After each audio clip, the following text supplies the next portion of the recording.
Hello there. First Brexit, then pandemic, and now labour disputes. A multi-day strike by dockers at Great Britain's largest container port threatens to further burden not only British supply chains. Almost half of British container traffic goes through the port of Felixstowe and 65% of incoming containers. That said British trade expert Rebecca Harding to the German press agency. An 8-day strike, like the one that started on Sunday, means a risk for imports and exports worth around £800 million. The clothing and electronics sectors are particularly affected. A strike lasting several days has begun at the largest British container port in Felixstowe. Almost 2,000 workers walked out there that Sunday to emphasize their demand for higher wages. The strike fueled concerns about serious problems in supply chains.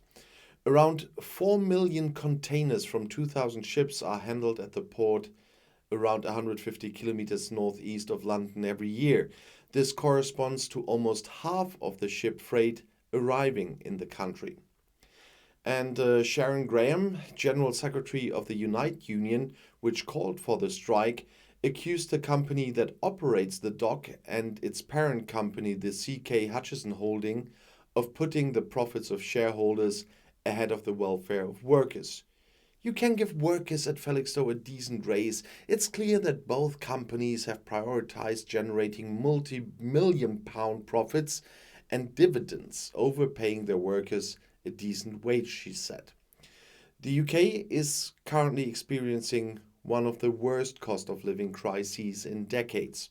Wage levels are not keeping pace with the rate of inflation, also with the food costs and rising utility bills. The circumstances had already led to strikes in the transport sector. Employees in the post office and in telecommunications, lawyers and employees of waste disposal companies have also announced walkouts for August. But the strike is by no means just an issue for the island. Global container traffic at sea, the lifeline of world trade, has been increasingly out of step since the outbreak of the corona pandemic 2.5 years ago. Every disruption, such as lockdowns in individual ports, an accident like that of the Ever Given in the Suez Canal, or labor disputes, throws additional sand into the gears, even if a port like Felixstowe is not a very big player in the coordinated mechanism of sea logistics on an international scale. One reason for the stressed logistics at sea and in the ports is the low punctuality rate of ships. That's what economist Vincent Stamus said, who analyzes global container traffic at the Kiel Institute for the World Economy. Additional strikes will worsen the situation, including the impending strike or the now happening strike at the British largest ports of Felixstowe. In addition, logisticians also fear new warning strikes in Germany. That would be possible if the new wage round in the dispute over dock workers' wages is unsuccessful today when I'm filming this, yesterday when you see this. Most recently, the Verdi union paralyzed handling at all German North Sea ports for 48 hours in mid-July. In Felixstowe, 2,000 employees in the ports on the east coast of England want to lay down their job and did. The union called the strike after a failed agreement with the employer. That's the Felixstowe Dock and Railway Company. The offer of a 7% wage increase is not high enough for the union in view of skyrocketing consumer prices. Inflation climbed to over 10% in the UK in July, and Unite announced the incipient strike would send massive shockwaves through UK supply chains. In Liverpool too, the dockers want to lay down their work shortly.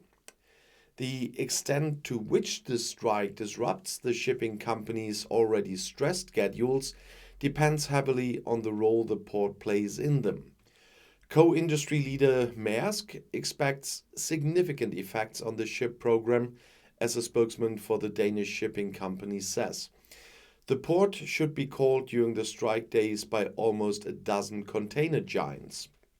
Although we are maintaining all ships' calls in Felixstowe, we expect that some arrival times will either be significantly brought forward or postponed, they say. The Hamburg shipping company Hapag-Lloyd, on the other hand, sees itself not directly affected, as a spokeswoman explains. We only have one weekly service to Felixstowe, they say. The Port Association, British Ports Association, has not yet expected any long-term effects on British supply chains. In recent years, there has been a lot of investment in the infrastructure, which is why it's also possible, if necessary, to temporarily handle more container freight than usual. And Ulrich Hoppe, the director of the German-British Chamber of Industry and Commerce, believes that short-term bottlenecks are unlikely. I don't think we will see empty shelves in supermarkets, he told the German press agency. Fresh produce such as fruit and vegetables would tend to go through the port of Dover. It is conceivable, however, that goods such as toys from China that are usually transported in containers will be delayed, and further pressure will be placed on the supply chains, which are already burdened by the pandemic and other challenges. Fresh produce such as fruit and vegetables, as I said, tends to go through Dover and is not affected right now. But when dock workers are starting striking, we don't know what will happen in Dover. But sitting here in Germany, I also talk about that from a German perspective. According to the IFW economist Dahmer, the consequences should be limited. British goods can also be transported to Germany via the Eurotunnel and via ferries, and goods from the United Kingdom account for only 2.7% of German imports anyway. That is another consequence of Brexit, which is good for Germany in this situation. And I'll see you in my next video. I'll be back.